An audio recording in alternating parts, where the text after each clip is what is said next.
Skin care எல்லாருக்குமே ரொம்ப முக்கியம். இன்னைக்கு பார்த்தீங்கன்னா அதுக்கு நிறைய பேருக்கு அந்த அவேர்னஸ் வந்திருக்கு. இந்த டைமில் டயபெட்டிஸ் பேஷண்ட்க்கு ஸ்கின் கேர் எவ்வளோ முக்கியன்றதை நான் எனக்கு உங்ககிட்ட ஷேர் பண்ண போகிறேன். பேசிக் விஷயம் என்னென்னா, ஸ்கின் வந்து நீங்கள் ரொம்ப ப்ராப்பராக மெயின்டைன் பண்ணிக்கணும். ஸோ என்ன மாதிரிலாம் நான் பண்ணணும் அப்படின்னு கேட்டிங்கன்னா, ஃபஸ்ட்டு பார்த்தீங்கன்னா நீங்கள் வந்து ஒரு சாஃப்ட் சோப் யூஸ் பண்ண, அதாவது ரொம்ப ஸ்ட்ராங் ஸ்மெல்லோ இல்லை ஸ்ட்ராங் கெமிக்கல்ஸோ இல்லாத மாதிரி மைல்டாக இருக்க சோப் யூஸ் பண்ணணும்.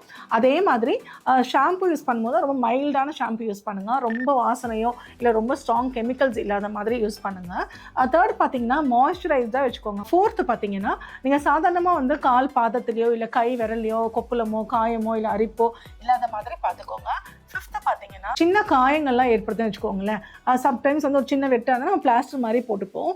முடிஞ்ச அளவுக்கு இந்த பஞ்சு யூஸ் பண்ணுறதை அவாய்ட் பண்ணிட்டு, இந்த காசன் விற்கும் மெடிக்கல் ஷாப்பில் மேலே வந்து ஒரு சின்ன துணி இருக்க மாதிரி இருக்கும், அந்த மாதிரி விஷயம் யூஸ் பண்ணிட்டு உடனே நீங்கள் டாக்டர் கிட்ட போய் கன்சல்ட் பண்ணிக்கோங்க. இந்த மாதிரி ஸ்கின் கேர் பண்ணும்போது உங்களுக்கு வந்து ஒரு நல்ல ஹெல்த்தியான ஆப்ஷனாக இருக்கும். நீங்களும் ரொம்ப கம்ஃபர்டபுளாக ஃபீல் பண்ணுவீங்க. இந்த மாதிரி டயபெட்டிஸ் பற்றின இன்ஃபர்மேஷனுக்கு நம்மளோட சேனலை ஃபாலோ பண்ணிக்கோங்க. தேங்க்யூ.